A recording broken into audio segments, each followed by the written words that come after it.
Salut les voyageurs, on est très heureux de vous retrouver dans cette nouvelle vidéo un peu différente. Oui, car aujourd'hui on va vous parler de quelque chose de très essentiel quand on vit en fourgon aménagé, c'est l'eau.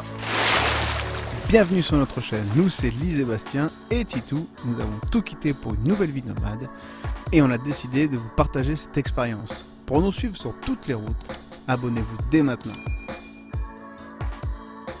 Bon, vous l'aurez compris, on va vous parler d'eau. Pourquoi? Parce que l'eau, c'est hyper important. On estime que c'est un point crucial quand on vit en fourgon aménagé, quand on fait la van life. Donc on a décidé de vous partager un petit peu notre expérience et de faire une sorte de premier bilan finalement sur l'autonomie et l'entretien du circuit d'eau pour le fourgon. Et du coup, pour vous en parler, on va faire un petit jeu de questions-réponses. C'est parti!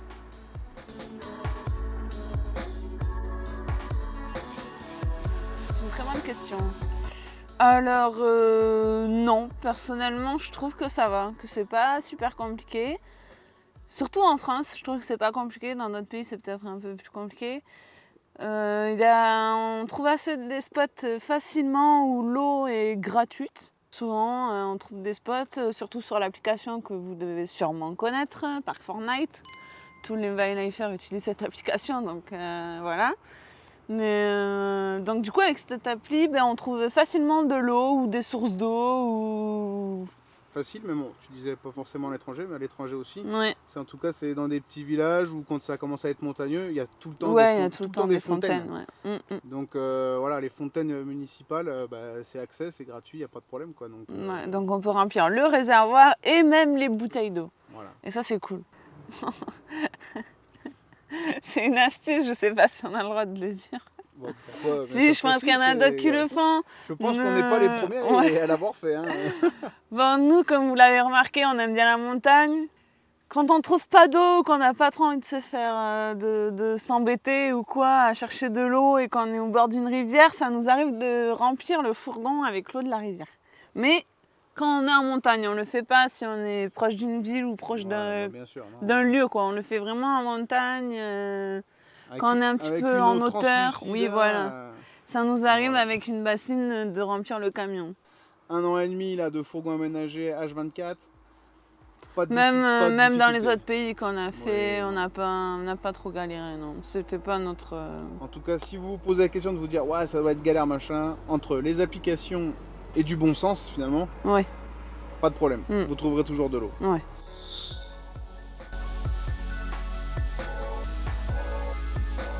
Bonne question. Ouais, hein.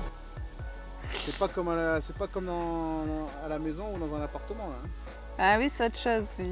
Parce que même si on n'a pas de difficulté à trouver de l'eau, faut quand même faire attention. Ouais, on fait gaffe. On fait gaffe, oui, on fait gaffe pour tenir. On dit quoi, c'est 4-5 jours l'autonomie? Ouais, on tient 4-5 jours, oui. En fonction moyenne, de... Après, ouais. En fonction des saisons, c'est vrai, l'été, on va peut-être plus tirer dessus. Ouais. Mais on va dire qu'en moyenne, c'est 4-5 jours, je pense, d'autonomie avec 100 litres d'eau. Voilà. Bon, après, pour vous donner un petit ordre d'idée, ou en tout cas des exemples concrets, je sais pas, Lise, oui, après, on fait très attention. On se douche en général 1 jour sur 2. À part, ils vont dire c'est des dégueulasses. Après, on se fait la toilette, on se fait la toilette tous les jours, mais on se douche 1 jour sur 2 déjà. Bon, à part en été, j'avoue, on se douche tous les jours parce que comme en plus on fait des randos et tout ça, c'est vrai qu'on aime bien rentrer et se doucher, quoi. Je pense que tout le monde comprend. Bah oui. Après, quand on est sur un spot où on a dormi, il y a de l'eau, on en profite, quoi. On se douche. Moi, je me lave les cheveux. Tu vois, ce truc qui prend bien beaucoup d'eau, quoi. Que pour les filles, c'est plus compliqué. Il faut être indulgent, c'est normal aussi. Quand on sait qu'on va remplir de l'eau, on en profite. On fait tout ce qu'on a à faire, quoi, et on en profite pour remplir. La vaisselle, c'est Bastien qui fait la vaisselle. Voilà, ouais. Ah ouais, la vaisselle c'est pareil, hein. On optimise tout. Le but c'est d'être assez économique, c'est aussi ça la van life, c'est d'être minimaliste dans sa fonction de penser et sa fonction de consommer surtout. Ouais. Donc c'est vrai qu'on fait vraiment attention à ça. Oui, même quand tu te douches, hein, tu restes pas sous la douche, quoi. Tu te mouilles, tu te savonnes et tu te rinces, quoi. C'est comme quand les grands-parents te disaient tu coupes l'eau pendant que tu te savonnes. C'est pareil. Ouais. Là c'est pareil et t'es obligé de toute façon si on veut tenir 4-5 jours. Oui, après c'est une question d'habitude. Maintenant on fait plus attention, quoi. C'est comme naturel. ça, c'est naturel. Voilà. Ouais. C'est dans notre mode de vie maintenant, on sait comment faire. Ça va Titou? Tranquille? Monsieur, monsieur s'incruste dans les vidéos, c'est Ouais. normal. Bah, c'est pas Titou qui nous pique l'eau, en tout cas, ça c'est Ouais, sûr. lui ça va. Ça va. Il y en a peut-être, Mm. dites-nous dans les commentaires, peut-être que certains d'entre vous tiennent plus longtemps, tiennent moins longtemps. Après, c'est voilà, chacun est différent, mais pour nous et pour notre façon de voyager en tout cas. Après, on a une bouteille d'eau en plus Voilà, aussi. donc ouais, c'est Pour vrai que boire. tu fais très bien de Ouais. parler de ça parce que Donc c'est très important. Ça impacte beaucoup parce que je sais qu'il y en a certains d'entre vous qui ont des systèmes qui, le Tanko 3, je sais pas exactement comment ça s'écrit, mais ça, apparemment ça oxygène l'eau dans le Ouais. réservoir et donc du coup Ah vous non, pouvez ouais, boire non, l'eau de votre réservoir. non. Nous on n'a pas ce Non, on n'a système pas. là et On a que des bouteilles d'eau. Ouais. donc du coup nous c'est bouteille d'eau. Je À crois part qu'on a les- 15 litres, un truc comme ça, on Ouais, doit on a avoir. 15 litres d'eau 15 potable litres. Ouais. en bouteille. Donc, et on est large, quoi. On est Ouais. bien. Très bonne précision. Ouais, Lise. mais C'est ouais. vrai que tu as bien fait de le dire Ouais. parce que nous on ne se sert pas de l'eau des 100 litres pour la boire. Ouais.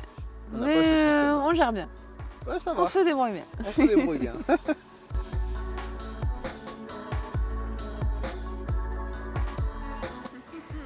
Ouais, ça c'est une bonne question. Est-ce que votre panneau de contrôle est-il fiable? Est-ce qu'on peut s'y fier à 100%? Ma réponse est non. Et non, bon alors nous on va prendre notre exemple. Donc comme vous le savez, nous on a un fond Vendôme, un modèle Leadercamp de 2019. Mais bon, dans tous les camping-cars, dans tous les fourgons nagés, vous avez un panneau de contrôle.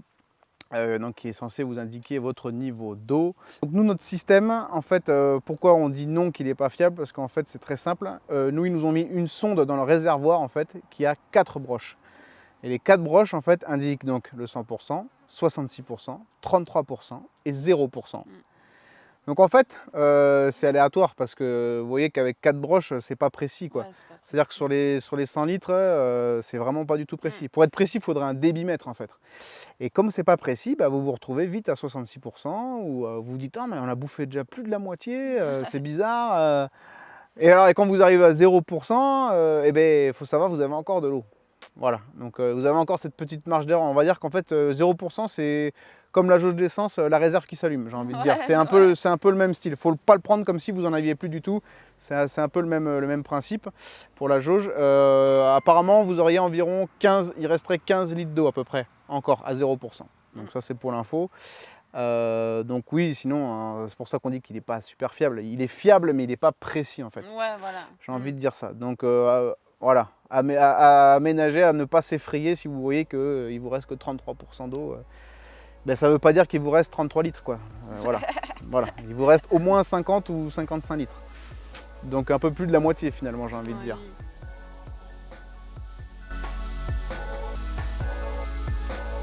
Ah ben la réponse est oui. Oui, on a un petit peu des remontées d'odeur, des eaux grises. Du coup, bon, au début, on savait pas trop. Au bout de quelques semaines qu'on l'avait, c'est vrai que voilà quoi, un petit temps d'adaptation. Donc du coup, on met les bouchons à chaque fois qu'on roule. On essaye de fermer les éviers, la douche. On met les bouchons quoi, pour avoir moins d'odeur. Mais c'est vrai qu'on a quand même un petit peu d'odeur. Surtout quand on roule. Je pense que le fait que le réservoir bouge, le réservoir d'eau grise, bouge, je pense que ça fait remonter les odeurs. Du coup, on a trouvé des combines, on va dire, pour avoir moins d'odeurs. Des petites astuces. Bon, maintenant, on le fait tout le temps. Voilà, tu parles au présent, tu pourrais presque parler au passé parce oui, qu'on n'a plus d'odeur maintenant. On n'a plus d'odeur parce qu'on le fait tout le temps. Donc voilà, donc on a trouvé une petite astuce. C'est vrai qu'on a procédé par étapes, comme tu dis, on a commencé... On découvre, hein, donc c'est aussi pour ça qu'on vous partage cette vidéo. Voilà, ça fait 1 an, donc on est bien. Voilà, mais quand vous achetez un fourgon et qu'au bout d'un mois vous vous dites mais c'est bizarre ces odeurs et tout, c'est dingue, un truc est tout neuf et tout, mais c'est pas agréable. C'est pas agréable. Enfin voilà, surtout quand il fait chaud, ça. Enfin voilà, je vous épargne les détails, hein, voilà. Mais donc du coup, c'est vrai qu'on a procédé pour les bouchons et on a procédé avec le vinaigre. Vinaigre blanc d'alcool. Le vinaigre blanc d'alcool là. Truc basique et pas cher. Basique et surtout très économique. Tu as raison Lise, c'est hyper économique, c'est 30 centimes le litre. Et donc nous ce qu'on fait, c'est moi quand je vidange mes eaux grises, je vidange correctement mes eaux grises, je referme et après je vais verser 1 litre, donc 1 litre, une bouteille de vinaigre blanc par les évacuations en fait directement. Comme ça je me dis aussi que ça vient rincer aussi les canalisations, les tuyaux, ça va jusqu'au bout. On en met dans tous les éviers, dans la douche. Voilà. Et c'est vrai que depuis, Voilà. c'est Donc, mieux quand on n'a pas... 1 litre, c'est rien. On met Ouais. 1 litre à chaque fois, 1 litre pour 100 litres d'eau. Vous pouvez l'acheter en grande surface, ça se vend par un bidon de 5 litres et Ouais. c'est pas cher. C'est 1 litre ou 5 litres. Ouais, c'est 1 litre ou 5 litres, Ouais. mais c'est mieux les 5 litres comme ça. Ouais, c'est encore plus économique. Le vinaigre, ça me fait penser qu'on doit aussi vous parler donc, de l'entretien. Donc c'est de la deuxième partie de cette vidéo. Comment on entretient le circuit d'eau pour éviter le calcaire, pour éviter que le fourgon vieillisse mal. On va essayer d'en prendre soin tout de suite et on vous montre ça en images. C'est parti.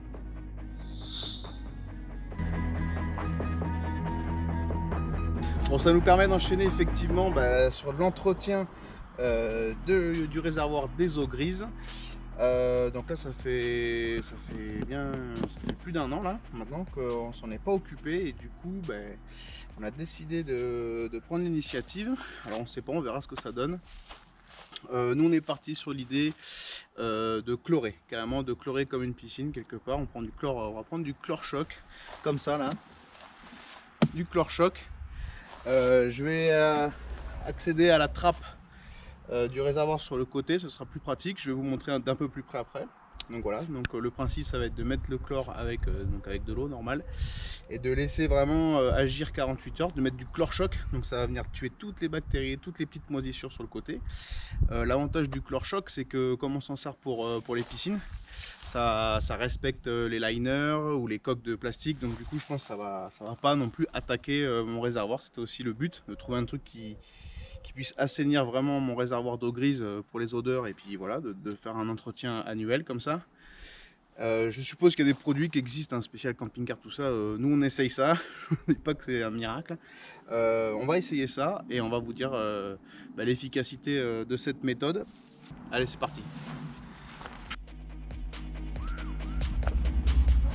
Bon, la première étape c'est d'accéder à la trappe de visite du réservoir des eaux grises. Qui se situe donc entre la manette d'évacuation des eaux grises et les suspensions arrière. Donc voilà, je vais vous montrer ça. C'est juste ici. Voilà. Donc le fameux bouchon rouge de la trappe de visite. Allez, on va dévisser ça.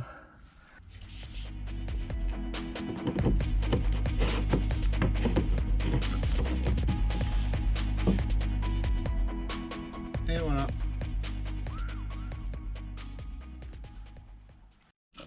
Bon, maintenant je vais mettre le chlore-choc. Soit ce sera 1 kg pour 100 litres d'eau, soit ce sera 500 grammes pour 50 litres d'eau, je pense. On va voir un peu comment ça se passe. On va voir combien il m'en reste surtout.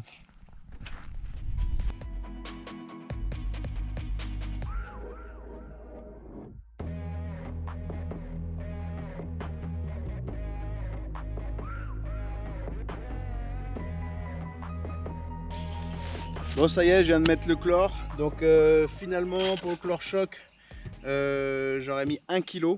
Bon, il me restait un fond, donc bon, j'ai mis le 1 kg, donc ça fera 1 kg pour 100 litres. Là je vais rajouter de l'eau maintenant pour que, à fond full, pour que ça touche toutes les parois, que le chlore agisse vraiment, vienne grignoter toutes les moisissures, toutes les saletés ou les fonds de cheveux qu'il doit y avoir sur la cuve, que ce soit vraiment, que ça agisse vraiment. Et là 48 heures et après on vidange et après on aura un réservoir qui sent la piscine. Ah, c'est mieux que les mauvaises odeurs, non? Vous savez ce que c'est les mauvaises odeurs, vous connaissez un peu, donc ça je pense que ça va régler un peu nos problèmes et en entretien annuel je pense que ça fera l'affaire. Allez, on va remplir le réservoir d'eau.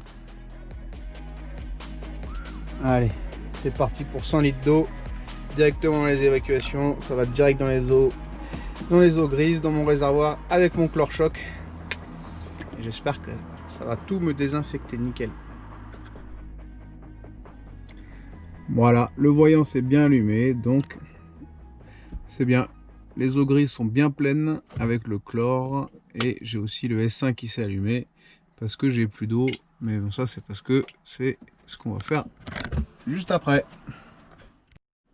Oh, qu'est-ce que c'est? Ça c'est la suite. Ça c'est la suite de l'entretien. Mais là ça va être pour les eaux propres. Bon, alors pour finaliser l'entretien du fourgon et du réservoir d'eau propre, donc je vous avais parlé du vinaigre blanc, il est là. On a les 5 litres, donc je vais en mettre 10 litres pour à peu près une trentaine de litres d'eau. Donc comme ça va faire une dilution à 30%, ça va être un truc un peu costaud comme ça. et je vais le laisser dedans, juste je pense 24 heures. Et après, donc ça va avoir la vertu de pouvoir enlever le calcaire, ou en tout cas prévenir, c'est un terme préventif, de dépôt de calcaire sur la pompe, parce qu'apparemment c'est la maladie, les pompes sont pleines de calcaire, elles se grippent, ça claque, ça marche plus, on va au garage ou chez la concession, on vous dit il faut la changer, alors qu'en fait il ne faut pas du tout la changer, elle est juste pleine de calcaire. Donc on va faire ça je pense une fois par an, et donc on va commencer dès maintenant. Donc bon, je me suis bricolé un petit entonnoir parce que j'étais feignant. Vous pouvez aussi vous mettre directement derrière sur le réservoir, parce que comme vous le savez sur les porteurs du Kato et notamment sur mon leader camp là, j'ai mon réservoir d'eau qui est sous la banquette, donc j'aurais pu dévisser la banquette et mettre mon vinaigre blanc directement dans le réservoir. Bon là j'étais un petit peu feignant, il fait super chaud, donc on va faire ça un peu à la jaille, hein. On va ouvrir, on va se mettre un petit entonnoir, on va mettre le vinaigre directement dans le réservoir par là où on charge l'eau, on va rajouter l'eau, on va laisser un petit peu agir et c'est parti.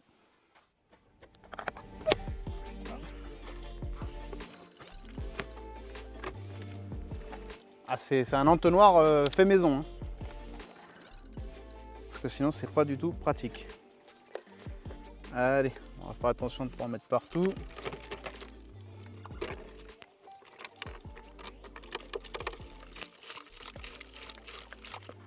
Bon, hop, poubelle. Assistante, merci. Ah, c'est service 3 étoiles là, hein.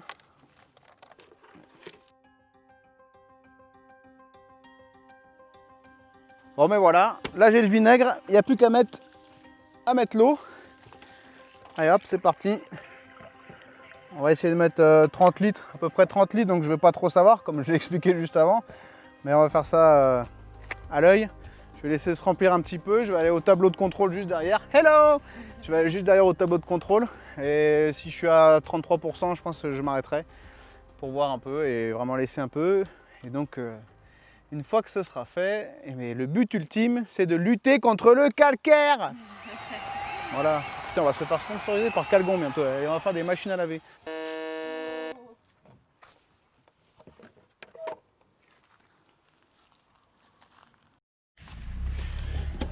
Hop. Allez. C'est bon. Ferme la boutique.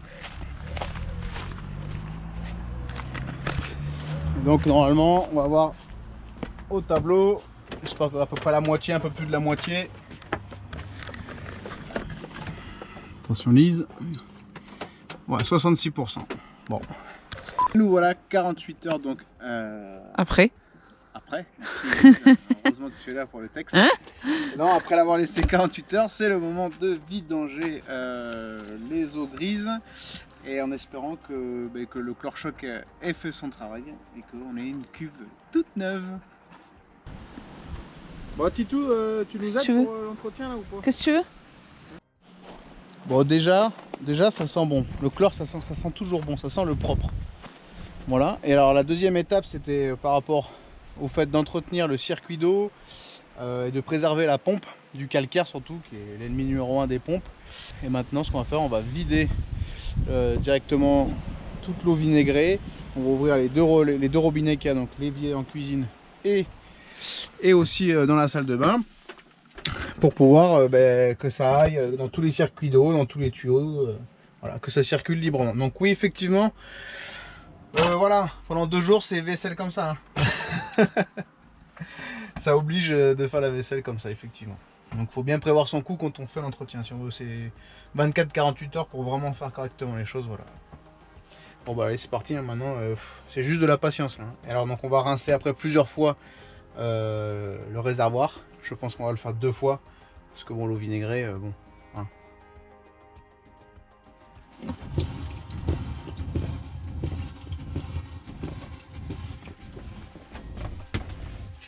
La salle de bain aussi. Allez, c'est parti.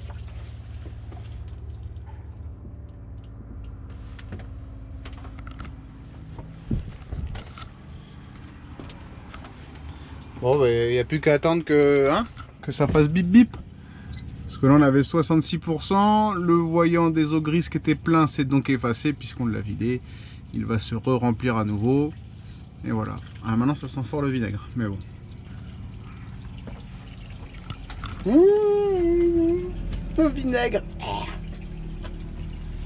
Ah, je me dis que ça attaque là, je me dis c'est bon, le calcaire là. Tout passe dans la pompe là. C'est long, hein.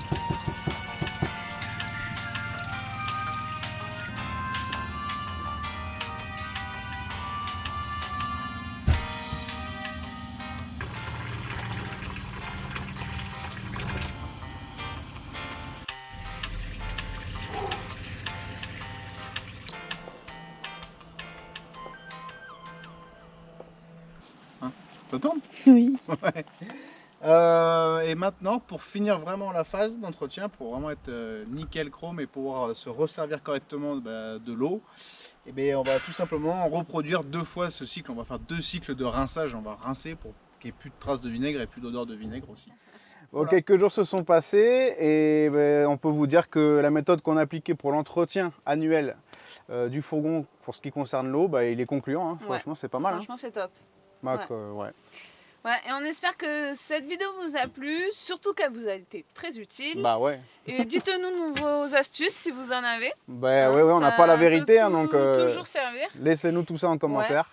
Ouais. Et si vous n'avez pas vu encore notre fourgon aménagé, on vous attend tout de suite sur la vidéo du Van Tour qui est juste là. Allez, à tout de suite.